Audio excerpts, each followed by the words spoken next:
Muy buenas tardes.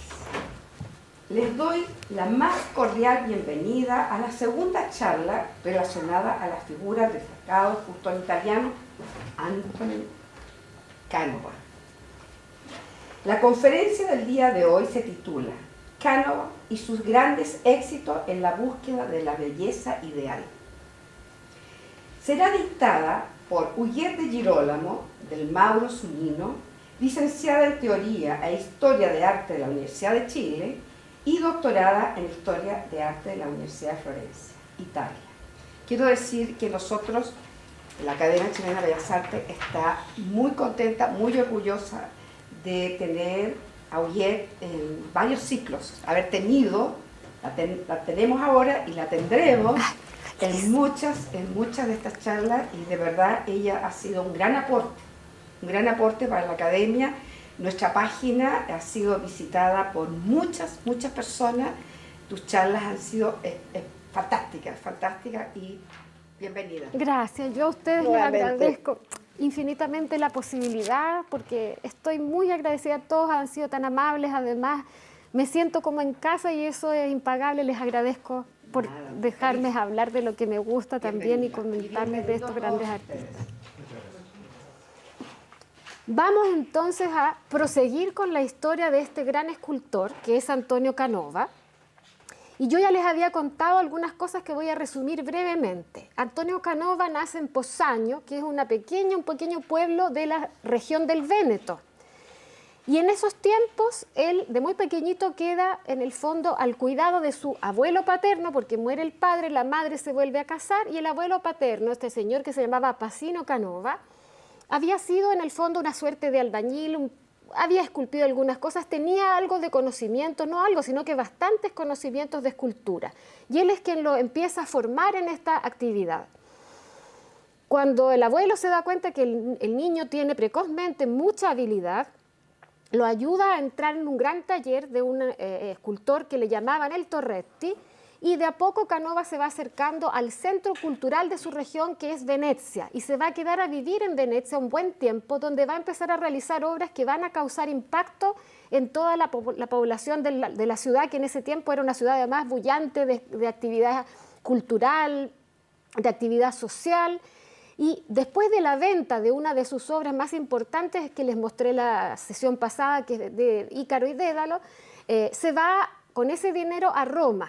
Pero ya llega en un buen pie, porque la misma Venecia lo manda donde está el embajador de Venecia en la Santa Sede, Girolamo Zulian, y llega a un lugar donde efectivamente lo acoge en su palacio, donde va a tener una habitación, va a tener un taller. De a poco entonces él va a entrar en contacto con toda la cultura romana y lo que eso significa. En los años de Canova, cuando él ya se está formando, surge una vuelta a mirar el mundo griego-romano, una tendencia que luego se va a llamar el neoclasicismo. Justamente en Roma había estado Johann Joachim Winckelmann, que era el gran teórico de esta tendencia, proponiendo en el fondo una vuelta a mirar el espíritu, sobre todo, no una copia precisa, porque era imposible llegar a lograr esto, al mundo antiguo, en particular el mundo griego. Pero también a eso se va a sumar el mundo romano. Y Canova en Roma logra además entrar en contacto con esta cultura, mirando todo lo que ahí hay, que está a la vista hasta el día de hoy: el Coliseo, los foros romanos, el Panteón, que queda fascinado con la arquitectura. Logra ver también las grandes colecciones que hay de escultura antigua, muchas de ellas copias romanas de obra griega, otras cosas romanas. Empieza a mirar también la gran pintura y la obra de los artistas renacentistas como Michelangelo Buonarroti, Raffaello Sanzio. Conoce también a los artistas barrocos, el Caravaggio, ve a Bernini, ve a Borromini, todas estas cosas que él se impacta y van a ser parte de su formación. Y llegué a comentarles yo que Canova entonces ya empieza de a poco a convertirse en un escultor importante en la competitiva Roma de la época, porque había muchos artistas que querían encargo y que querían lucirse, ¿no es cierto?, en la ciudad eterna. Pero Canova tiene una cualidad además especial como persona. Es una persona muy afable, una persona además muy humilde en su trato. De hecho, en Roma él dice, yo no sé nada, tengo que volver a aprender muchas cosas, y hace que sus colaboradores le lean textos antiguos, se interesa por toda la cultura que en ese momento vuelve a estar en boga y se va a convertir para la posteridad en el gran representante de la escultura junto a Thorvaldsen, que es otro escultor de la escultura neoclásica, ¿ya? Resulta que yo acá les traía una imagen que vimos la sesión pasada, que es el Perseo triunfante. Y les puse al costado una obra que él alcanzó a mirar y ver durante todo el periodo, digamos, en que llegó a Roma. Pero ya para esta fecha, más o menos, esta obra había sido sustraída por los ejércitos franceses y había sido llevada a Francia. Y de alguna manera Canova, para restituir esta obra perdida de gran valor, que es una obra efectivamente antigua, que es una copia romana de una obra griega, el Apolo del Belvedere, crea esta escultura que tiene mucho de similar por la postura y por varios elementos, pero con un tema distinto, que es el Perseo triunfante. Perseo era este héroe, ¿no es cierto?, también griego, que quiere llegar a un cierto lugar, quiere que lo inviten a un matrimonio muy particular, pero no tiene la posibilidad porque para llegar ahí tendría que haber hecho una gran hazaña. Y su gran hazaña va a ser la de matar a una de las gorgonas, estos monstruos temibles que eran 3 hermanas, y él va a llegar nutrido además de la ayuda de los dioses. Se supone que Atenea le va a prestar también, Atenea y ahora Hades también le van a dar de los elementos para que se pueda proteger de este monstruo que con su mirada convertía en piedra a quien lo mirara. Y él va a llevar un casco especial, unas sandalias que le van a permitir correr muy rápido y un escudo que le permite cubrirse de la vista de esta figura monstruosa que petrifica con solo mirarla. De hecho, dice que se encuentra con ella lo va a atacar, pero él no la mira, pone el escudo, ella se mira a sí misma y ahí en ese momento él logra cortarle la cabeza, descabezarla. Y la va a echar en una bolsa especial que los dioses también le habían dado y que le va a permitir luego atacar a ciertos enemigos. De hecho, después de esta matanza, él va a hacer un tremendo periplo para poder volver a su lugar de origen y se va a encontrar con que en las costas de Etiopía había un monstruo marino que Poseidón había mandado a Etiopía porque los reyes de Etiopía se habían, digamos, de alguna manera puesto en una posición superior, diciendo que la hija de ellos, en particular la madre, era más bella incluso que Venus. Y Poseidón se había enojado con esto y había puesto a esta señorita Andrómeda, habían tenido que hacerla sacrificar prácticamente en una orilla de unas costas ahí, para que este monstruo la devorara. Pero alcanza a llegar Perseo con esta cabeza que tiene en la mano y petrifica al monstruo y luego se casa con la Andrómeda. Bueno, ese es el mito. Lo que nosotros estamos viendo acá es el momento preciso en que le corta la cabeza a este ser monstruoso. Ahora, esta inspiración que él tiene de la escultura del Apolo del Belvedere tiene además, como les digo, la carga de que de alguna manera en Roma se sentía la falta de estas obras que habían sido sustraídas por las exploraciones napoleónicas. Y si ustedes se fijan, es una pieza donde se logra apreciar esa mesura, ese equilibrio, esa calma que tenían los antiguos y que Canova quiere reinterpretar en su época. Fíjense que tiene un ligero contraposto, o sea, de alguna manera hay una suerte de movimiento, pero tiene esta cosa también como heroica justamente, sin aspaviento, donde él logra expresar esta perfección, este ideal de belleza que va a buscar alrededor de toda su vida. La pureza del arte antiguo, con este enfoque que pero es completamente nuevo, porque los rostros en particular y ciertas actitudes estaban ausentes en las estatuas antiguas, ¿ya? Entonces, les voy a leer algo que dice una de las estudiosas de Canova, ahora hace poco lo dijo en justamente el motivo de la conmemoración de los 200 años de su muerte. Y va a decir esta señora, la perfección de las líneas, la forma y la delicadeza de las superficies en sus modelos esconden un arduo trabajo de investigación y medición de las proporciones. Recuerdan que la sesión anterior les comenté cuál era su técnica, ¿no? Que él hacía primero la escultura en dibujo, luego la traspasaba a la greda, luego esta greda o arcilla la convertía a una escultura más grande dependiendo de las dimensiones, le creaba un esqueleto de metal y eso lo hacía vaciar yeso de nuevo para luego derretir la materia interna de la arcilla y crear una molde que pudiera permitir volver a meter yeso dentro y que saliera este otro molde que luego le metía unos clavitos que le llaman repere y que servían para hacer las mediciones y poder crear copias de esa misma obra que él había creado. O sea, es muy innovador en eso, porque es uno de los primeros artistas que se ocupa de la obra en serie. Y como dice entonces Giorgia Favero, este artista logra, a través de esta investigación y de la medición de las proporciones, un canon de una belleza ideal, ¿ya? Y es una de las razones por las cuales se considera uno de los escultores más grandes de todos los tiempos. Elisabetta de Feo, que es otra estudiosa, dice que era capaz de dar perfección y gracia al mármol y capaz de igualar e incluso superar el antiguo esplendor de las esculturas romanas bajo el signo, de hecho, de un apodo que empieza a recibir él, que es el nuevo Fidias. Fidias había sido un gran escultor del mundo griego y entonces él empieza a ser apodado casi como esta figura antigua, ¿no? Realmente existida, que alcanza ribetes mitológicos. Y fíjense ustedes que a pesar de esta belleza serena y tranquila, Canova también es capaz de realizar obras que tienen alta tensión dramática. Y esta es una obra muy interesante, y además es muy interesante dónde está ubicada, porque fue una obra que se la encargaron los príncipes de Aragón, ¿ya? Que eran muy admiradores de una obra que les mostré anteriormente, que era Adonis y Venus, ¿ya? Y resulta que esa obra, Adonis y Venus, había quedado en Nápoles y los príncipes de Aragón que estaban en Nápoles le encargan esta obra. Y resulta que es una historia que cuenta el encuentro entre Hércules y Licas. ¿Qué ocurría? La esposa de Hércules estaba muy atemorizada de que su marido la engañara con otra mujer. Y resulta que hay un momento en que ellos está con está Héctor con su mujer y van a atravesar un río y hay un centauro que quiere raptarla. Y este centauro lo logra vencer Héctor sin matarlo y el centauro se las encarga, de alguna manera vengándose, mintiéndole a la mujer de Héctor, diciéndole: si su marido, y usted tiene tanto miedo que en algún momento se vaya con otra mujer, yo le voy a dar mi propia sangre, que es un elixir de amor para que él nunca la deje.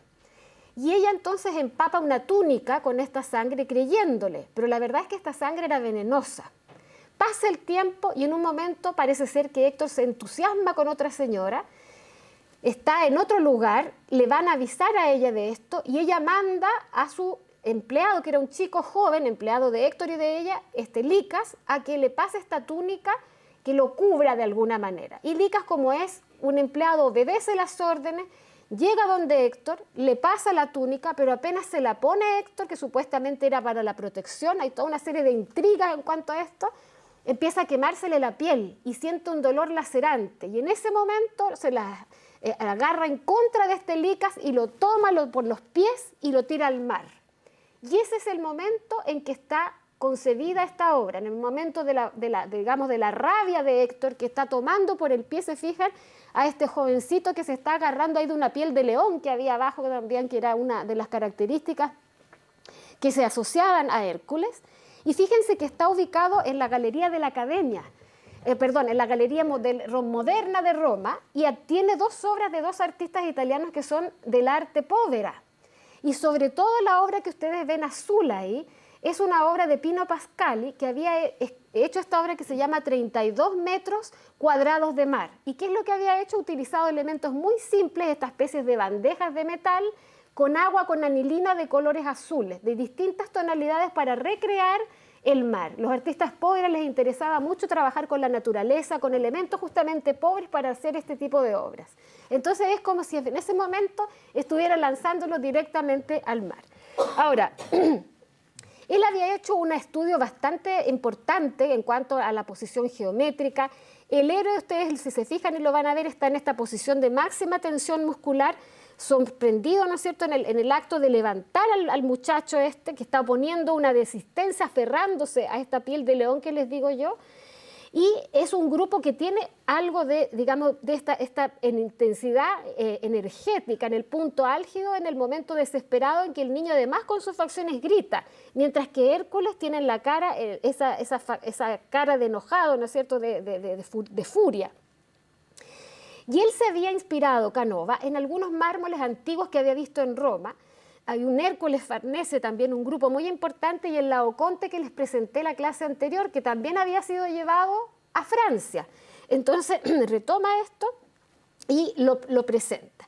Fíjense ustedes que los franceses querían leer esta obra o interpretarla como una alusión en el fondo al derrocamiento de la monarquía en Francia.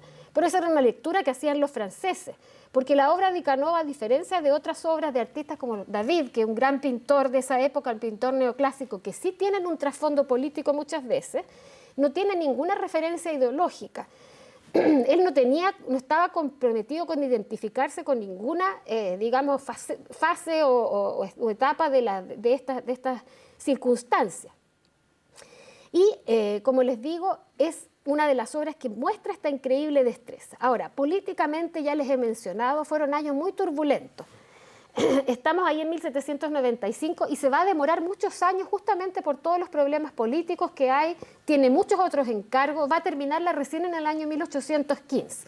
Piensen ustedes que Napoleón Bonaparte había concluido el 19 de febrero de 1797 una campaña muy exitosa ganando territorio en la península italiana. Se había firmado el Tratado de Tolentino, con el que en el fondo el pontífice se había comprometido a entregar estas obras de arte y manuscritos, así como Aviñón también, que era todavía del papado, todo esto a Francia. Entonces, claramente era un momento difícil y Canova también pagó el precio de esta invasión porque de alguna manera se le suspende la pensión que él tenía, con la cual vivía en el fondo, además de los encargos. Y decide quedarse en Roma, a pesar de que los franceses, reconociendo su habilidad, quieren llevárselo. Él dice, no, yo me quedo aquí y si tengo que irme a algún lugar, me voy a ir a mi pueblo, a Posaño. Y a otros lugares donde lo van a empezar a encargar cosas, ¿ya? De hecho, de aquí a poco él va a partir a realizar una obra también que es fundamental y muy conocida, que es el monumento fúnebre a María Cristina de Austria. Fíjense ustedes que de los monumentos fúnebres que yo les había comentado en la sesión anterior, yo les había dicho que él había elaborado esto con una especie de pirámide virtual para ubicar a los personajes, ¿no? A los dos papas que les mostré, Clemente XIV y Clemente XIII. En ese orden las hizo las obras. Acá el monumento fúnebre de María Cristina hay una pirámide ya que nosotros vemos y desaparecen los elementos importantes que eran de la tradición de estos monumentos, que era el sarcófago y el mismo fallecido. No vemos a María Cristina. María Cristina no está presente aquí. Y fíjense ustedes que hay una cosa muy curiosa y es que el marido de María Cristina, Alberto, el duque Alberto de Sajonia y Teschen, había, con motivo de la muerte de su esposa, sido él que había pedido esta obra como una forma de homenaje a su mujer, que él decía tenía un carácter muy caritativo y solidario, y él mismo trabaja con Canova el complejo programa iconográfico que lo vemos. Principalmente es el duque Alberto quien elabora esta idea de estas figuras que aparecen. Canova empieza a trabajar, también es una obra de larga gestación, y cuando la obra finalmente está terminada, en el año 1805, va a tener un enorme éxito. Entre los admiradores va a estar incluso el escritor francés Stendhal, que dice en una visita que hace a Viena donde está la obra, se trataba de la mejor de las obras, de las tumbas existentes, ¿ya? Ahora, la obra, como les digo, se estructura en esta pirámide blanca, que además es un símbolo masónico y que es muy probable haya sido ya parte de la masonería el propio Alberto de Sajonia.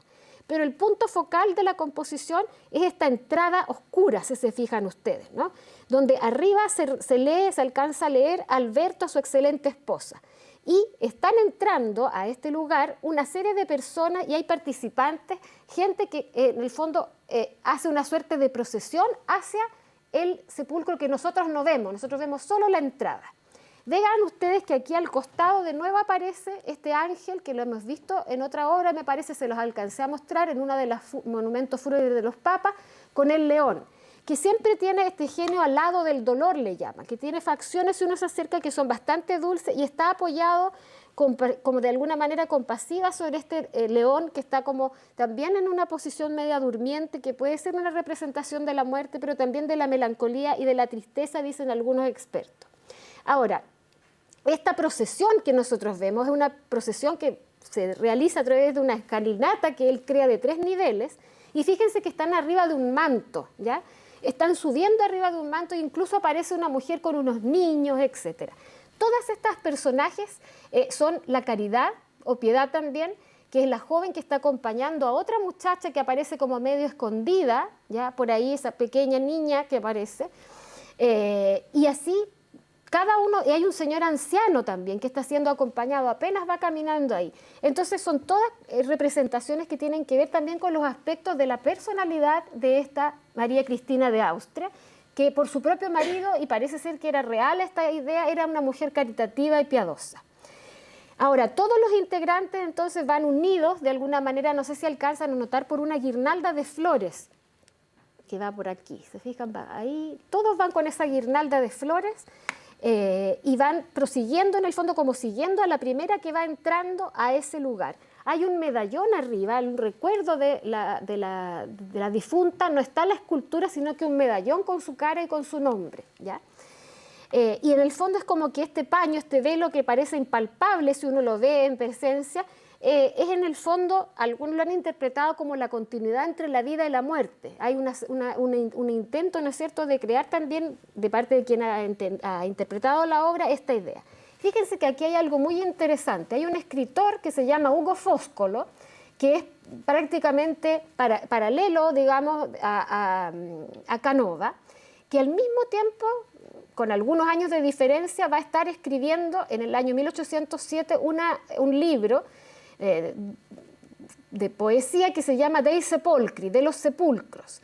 Y también hay una lectura que hace Giuseppe Nifosi, un estudioso, que dice que en el fondo Canova pareciera considerar la muerte como el momento en que uno se desprende serenamente de las contingencias terrenales para entrar en una suerte de nada eterna, porque hay un vacío detrás de eso, ¿no? Y Foscolo va a recitar exactamente lo mismo en el soneto a la cera, una expresión de un sentido, ¿no es cierto?, del desconocido, de algo que nosotros desaparecemos, pero nos quitamos al mismo tiempo las contingencias de la vida propia de la, digamos, existencia humana. Ahora, les voy a mostrar que entre medio de toda esta creación de la obra, y ahí se fijan ustedes, tenemos una imagen donde se puede ver más, ¿no es cierto?, este señor anciano que está siendo guiado, la caridad con estos, la jovencita como una niña casi, esta otra que está entrando, el león al lado. Fíjense que es muy, casi un relieve, ¿ya? Y si uno la mira por varios puntos de vista, tiene una particular atracción visual, o sea, hay una innovación también en la manera de crear este monumento. Mientras él está haciendo este monumento y otras obras,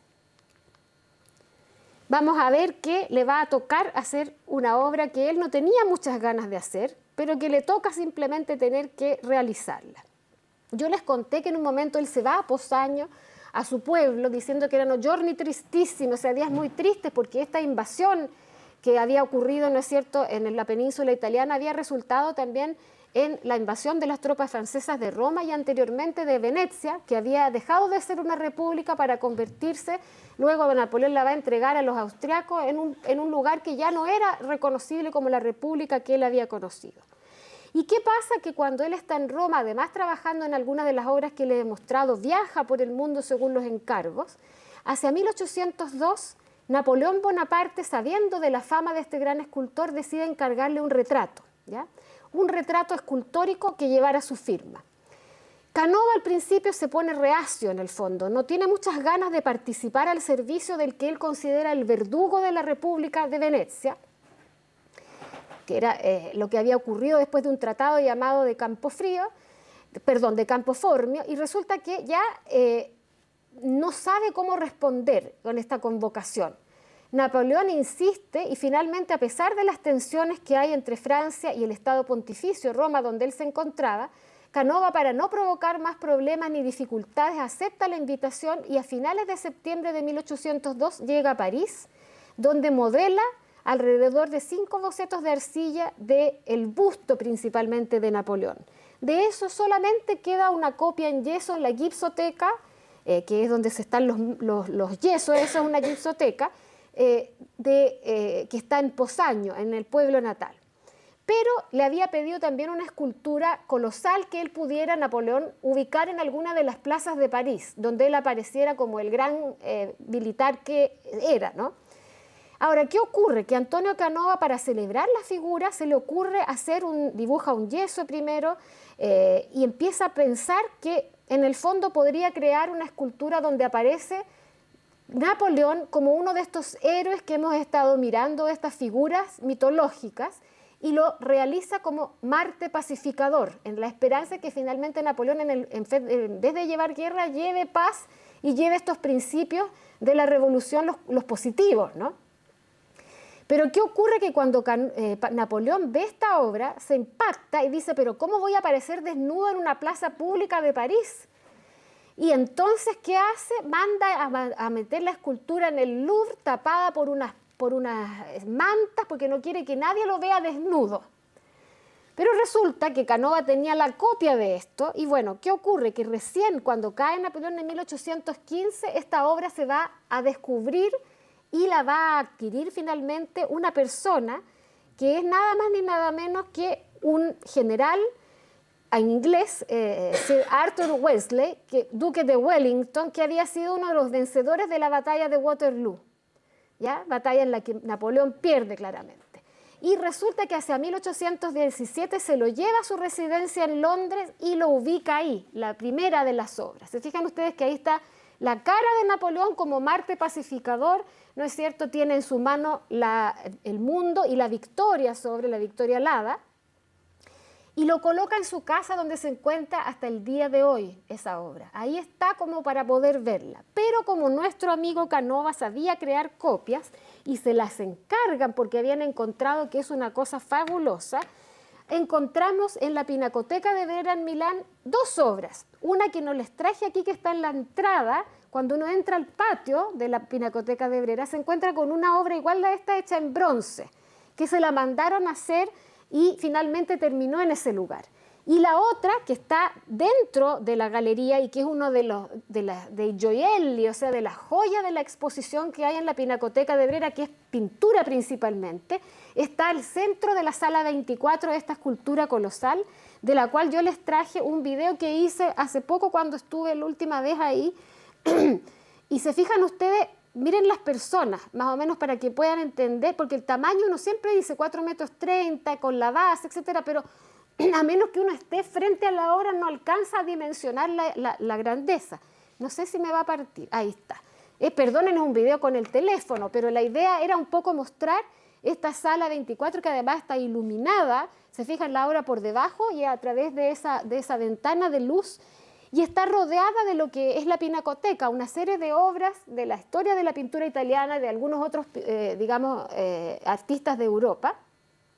Y efectivamente cuando uno la mira, lo rodea, lo ve la perfección, ve esa búsqueda del ideal de belleza del héroe griego. Ahí yo les muestro brevemente algunas de las obras pictóricas que la acompañan, pero evidentemente cuando uno entra a esa sala, la cosa que más llama la atención y que queda en la memoria y en la retina de los visitantes es esta enorme escultura que encontramos de Napoleón como Marte pacificador. ¿Se fijan? Perdonen los movimientos, pero era la única forma de poder hacerla. Sí. Es yeso. Esta obra, sí, es como el molde de yeso. Entonces, el molde de yeso que quedó fue comprado y llevado para allá. Pero de esa se hizo una copia en bronce. Se hizo además una copia en bronce que está afuera, puesta en la entrada, porque la Pinacoteca de Brera está en un complejo muy grande, donde está la Academia de Bellas Artes de Brera, el Observatorio Astronómico, hay varias otras instituciones en ese edificio. Y en el centro, en el cortillo, en el patio interno, está esta escultura también. Así es que... bueno, y de aquí nos vamos a ir a otra obra que también tiene que ver con el recuerdo de una obra también trafugada por los ejércitos franceses. Pero va a volver también esta obra y también va a ser gracias a Canova que va a volver.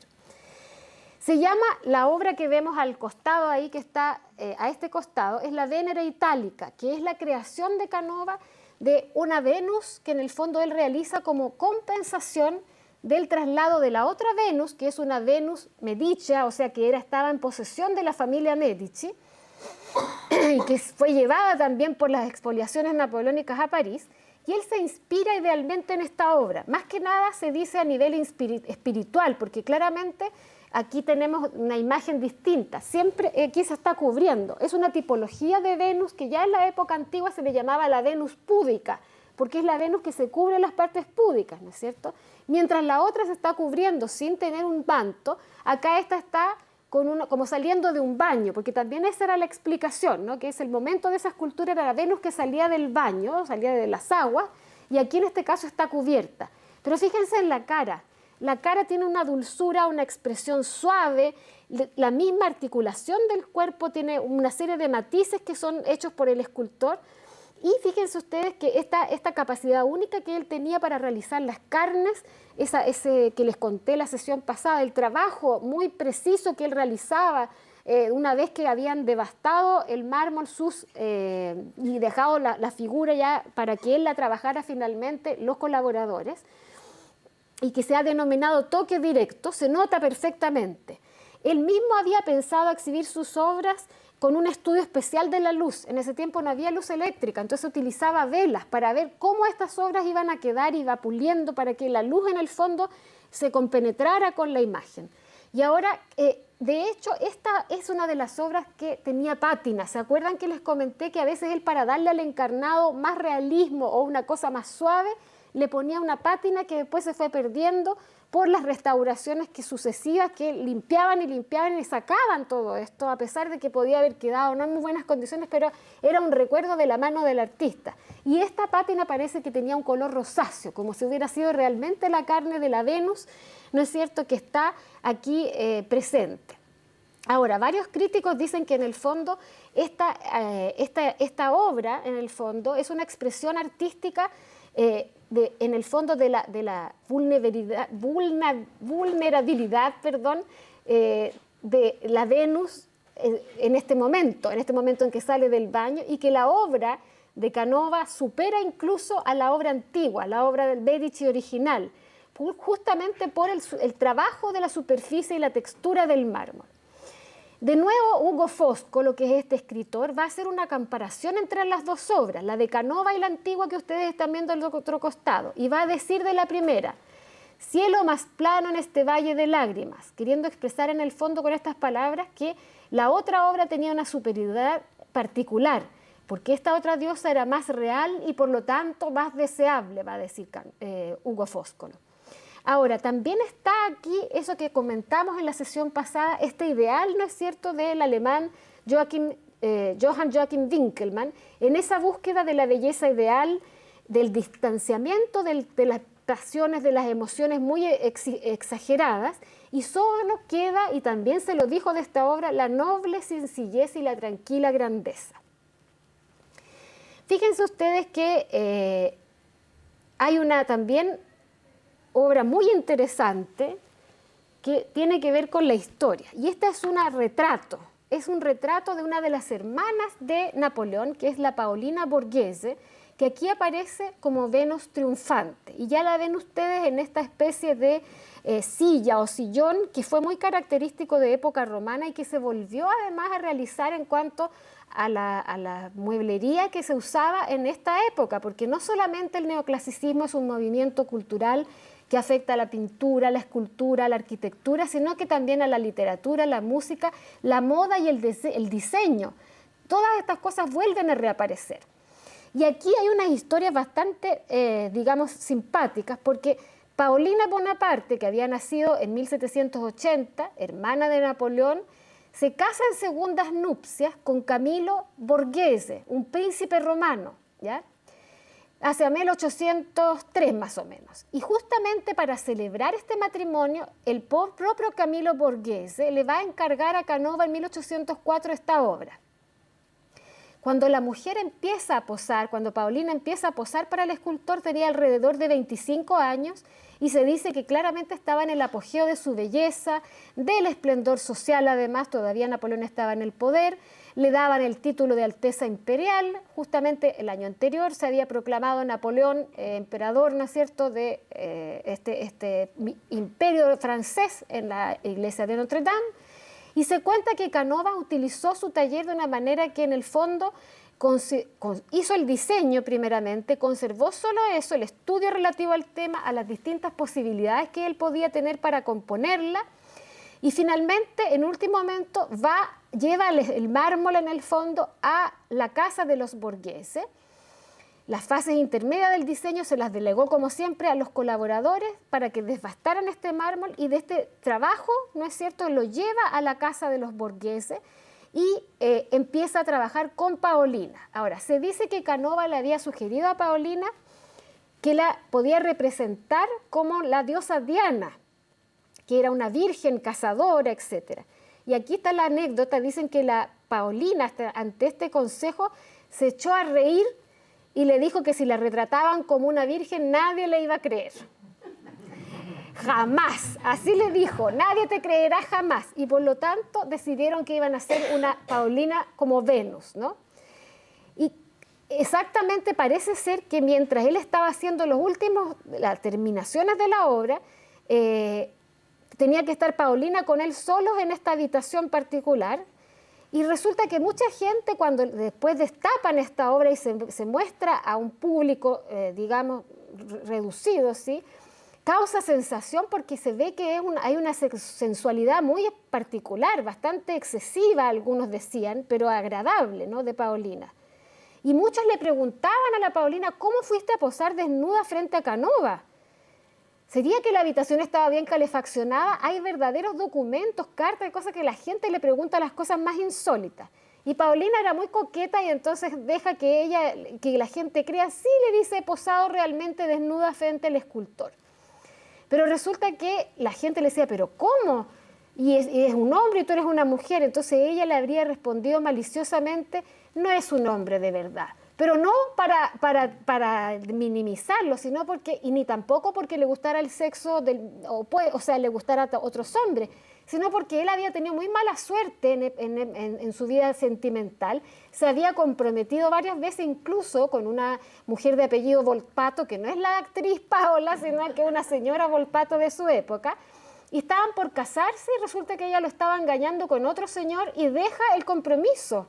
Y él sufre muchísimo por esta decepción. Luego le va a pasar lo mismo con otra señora. Entonces ahí corre la historia de que él muere virgen. Por eso es que ella dice esto, porque ya para esas alturas corría estos rumores de que él en el fondo se había mantenido así porque no había logrado casarse ni... Ahora, no sabemos por qué se enamoró, se sabe, cuando estuvo en París, de Madame Recamier, que también aparece en una pintura de Jacques-Louis David, también en la misma posición, y era una mujer bellísima. Y él deja escrito en sus cartas que nunca antes había encontrado una belleza humana tan maravillosa y perfecta como la Madame Recamier. O sea, realmente sobre este copucha en chileno, como diríamos, ¿no?, que cuenta la Paolina, no sabemos cuál es la realidad. Pero sí sabemos otra cosa anecdótica sobre esta obra, además de la belleza. Fíjense ustedes la manera en que él esculpe este mármol y cómo crea además esta sensación en las texturas de las ropas, de las carnes, el peinado, todo esto. Se sabe que los trabajadores de la palacio donde estaba Paolina con su marido se dieron cuenta que era una obra que gustaba mucho. Además, Paolina estaba desnuda y era una obra de belleza, pero también sensual. Cuando no estaban los padrones de la casa, y patrones de casa, ¿qué es lo que hacían?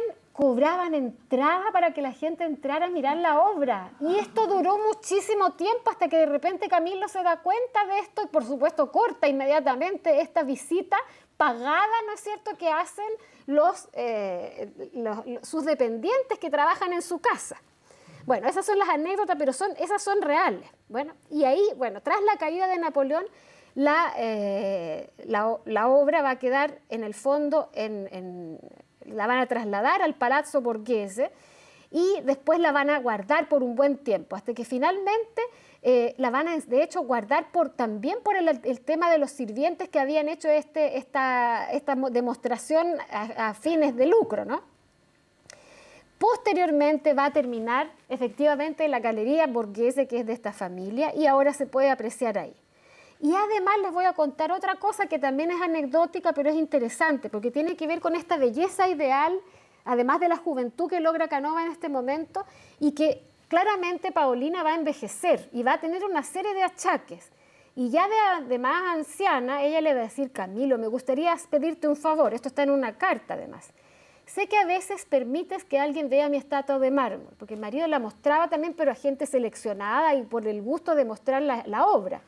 Me alegraría que no sucediera más, porque fue creada para tu placer, pero ahora ya no es así. Es justo que permanezca oculta para la mirada de los demás.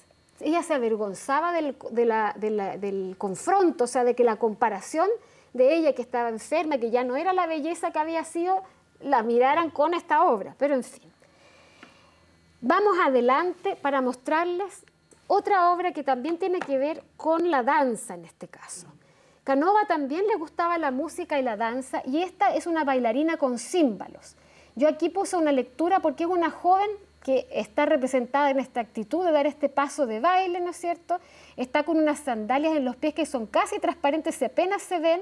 Está agarrando estos címbalos, que son estos digamos, instrumentos musicales, y si ustedes se fijan, tiene también esa posadez, ese equilibrio, pero nosotros notamos a través de pequeños movimientos que él realiza en la escultura, justamente eso, la danza, el movimiento, un movimiento dulce, no es un cuerpo inmóvil solamente, está estirando la punta del pie, estira los brazos, parece que efectivamente en esta obra está esa ligereza de la música que probablemente se estaba escuchando en ese momento.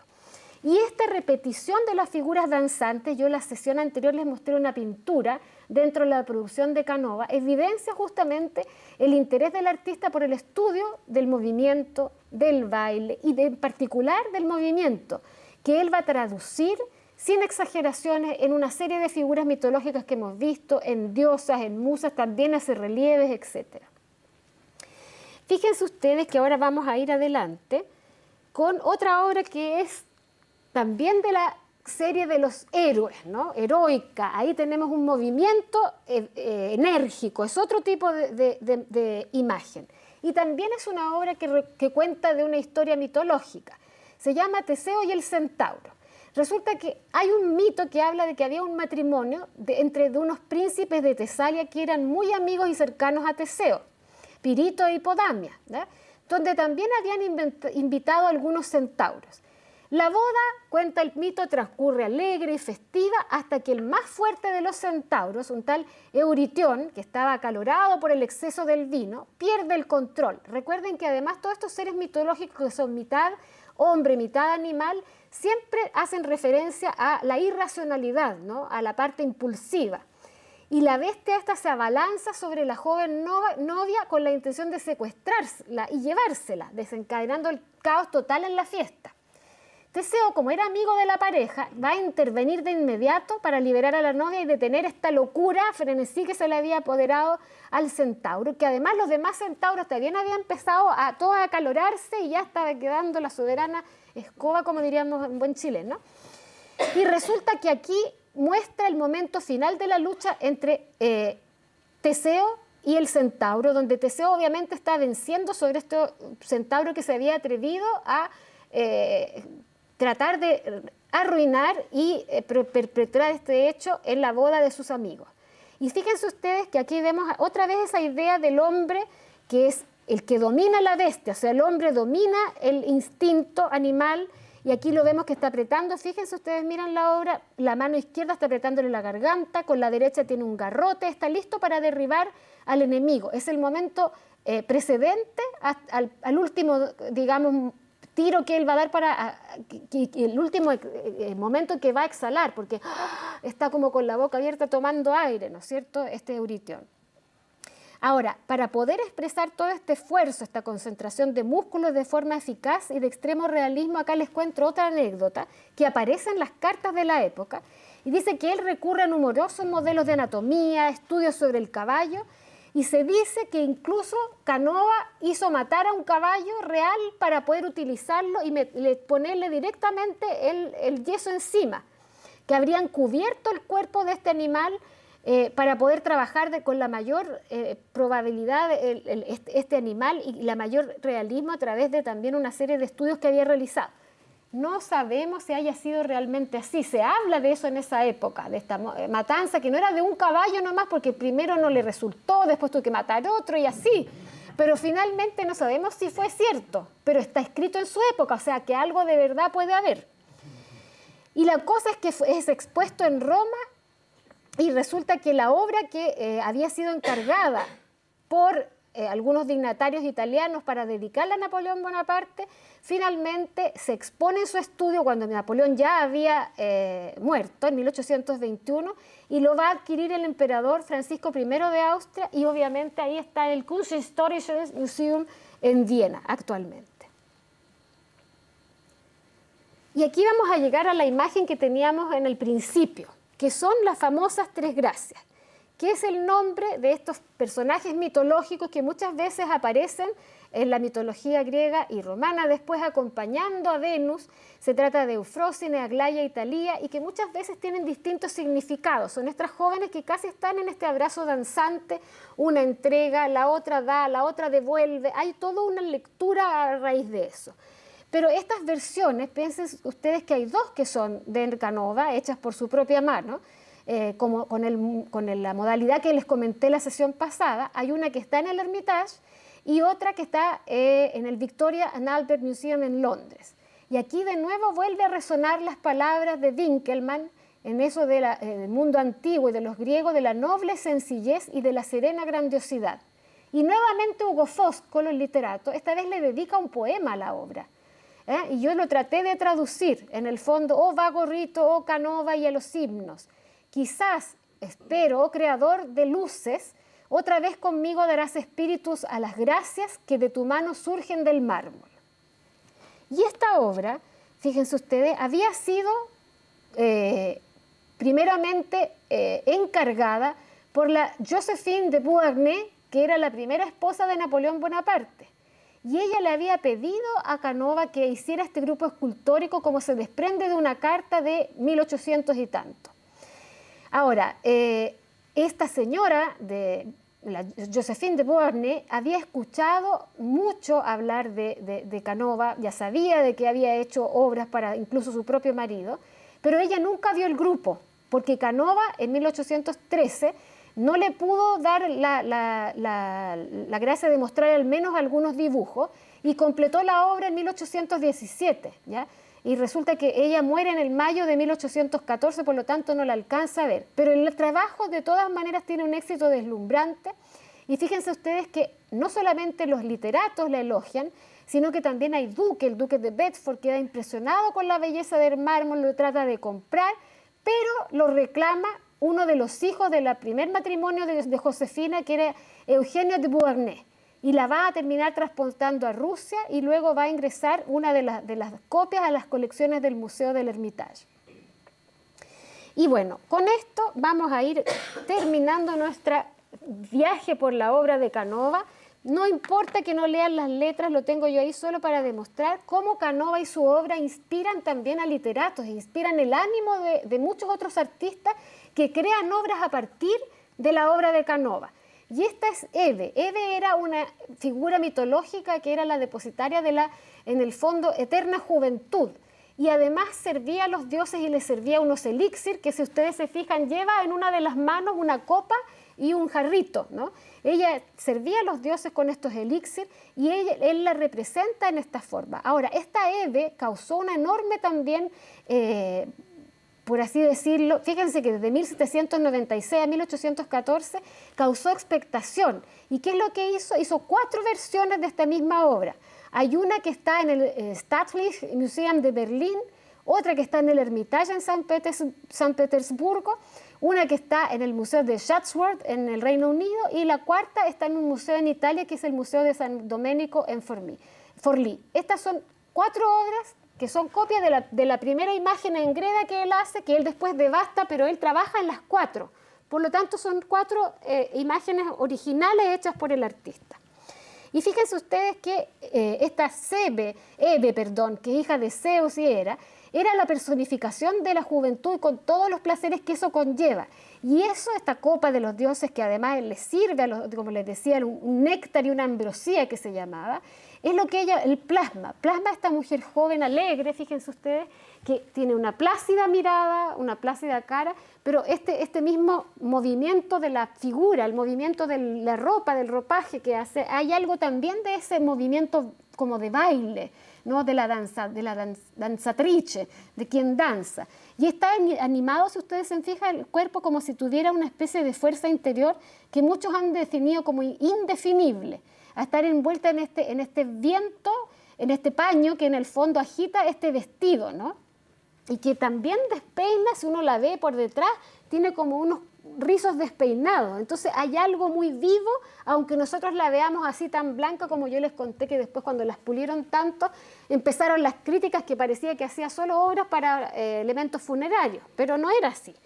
Y el asunto es que esta obra también causó la admiración de muchos artistas, incluyendo a un alemán que se enamoró de la escultura, así como si fuera una persona real, o por lo menos eso es lo que él comenta en sus poemas, ¿ya?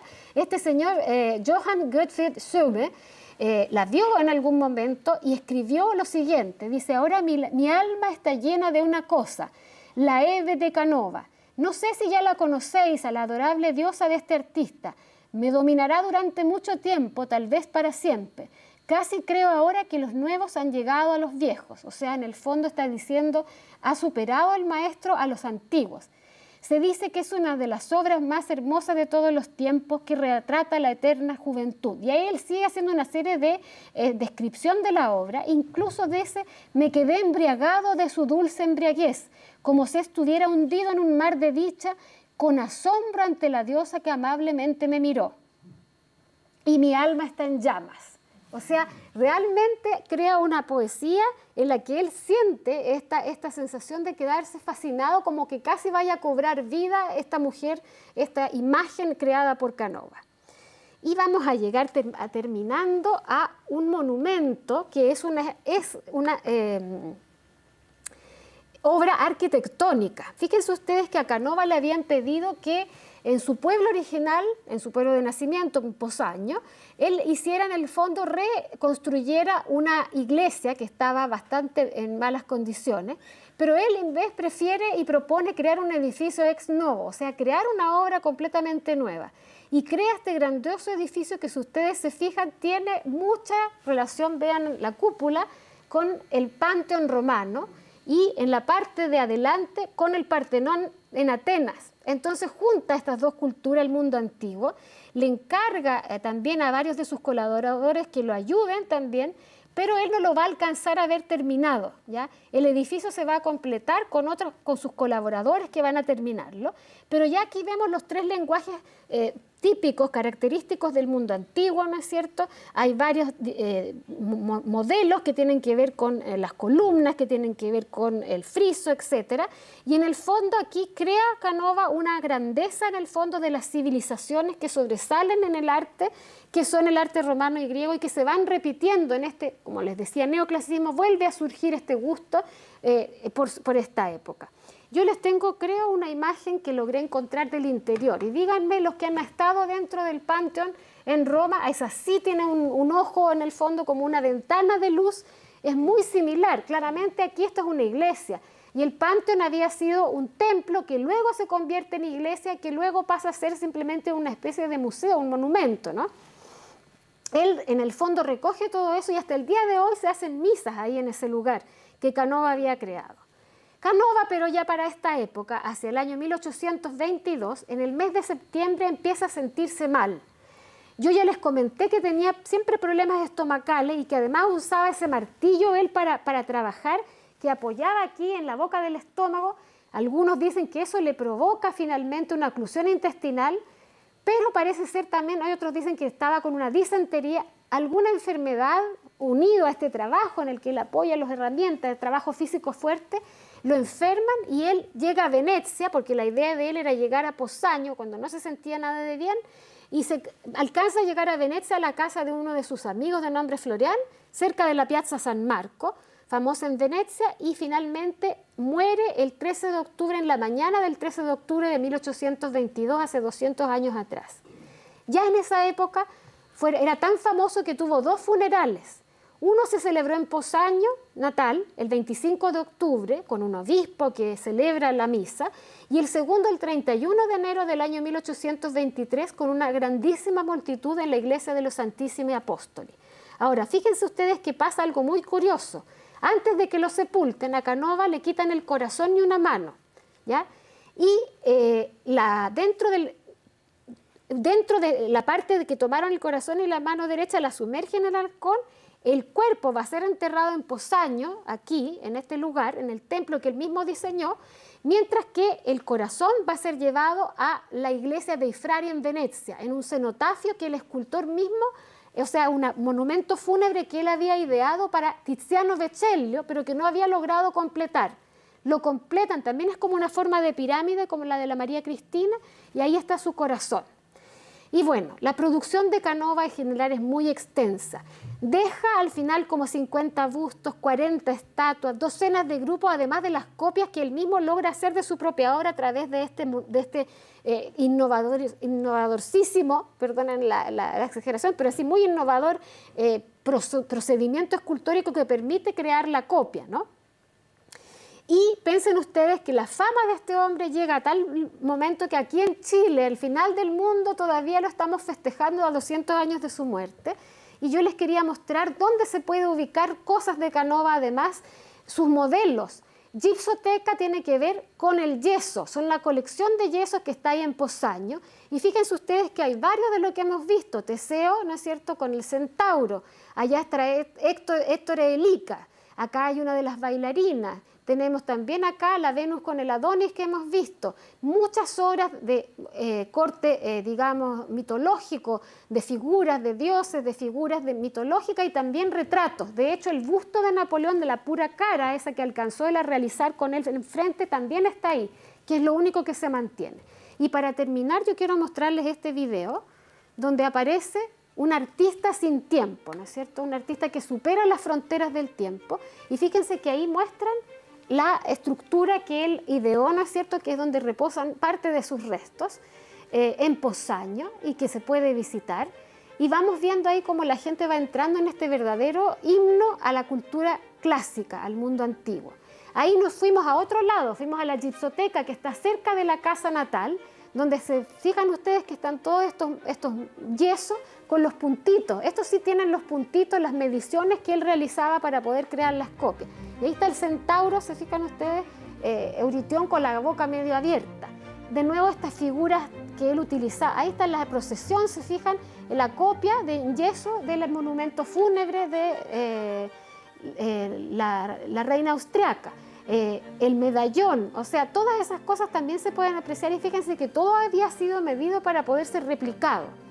Y ahí uno pasea, yo no he podido estar ahí, lo he visto solo en video. Mis amigos venecianos me recomiendan que en algún momento vaya porque también estuvo en algún momento cerrado con motivo de restaurar lo mejor posible para poder presentarlo al público este año, que era la conmemoración importante de su fallecimiento. Y ahí es donde uno se entera y empieza a ver todas las delicadezas de las cosas. Estos videos tienen esa característica que uno puede mirar los detalles. Incluso ¿se acuerdan que partimos con un canestro de fruta? O sea, esa era la gorgona, ¿no es cierto? Una de las gorgonas, estas máscaras también antiguas. Y ese es, fíjense ustedes, la copia del monumento fúnebre a Vittorio Alfieri, también que era un gran literato, que también italiano, que el que va él a proyectar y que está en la Basílica de Santa María de la Santa Croce en Florencia. Y también está la casa, que ahora la reabrieron recién el 13 de octubre, donde uno puede pasear por la casa. Y fíjense, ahí están los diseños, los dibujos que les mostré, uno solo de las bailarinas. Y con esto les dejo aquí, la forma plástica no representa la figura, pero la sublima, transfiere la esencia, la plasma y la deja aislada en el espacio. Con eso, queridos asistentes, y cierro con la historia de este enorme artista Canova y quedo abierta a quien quiera tener alguna pregunta sobre él. Muchísimas gracias.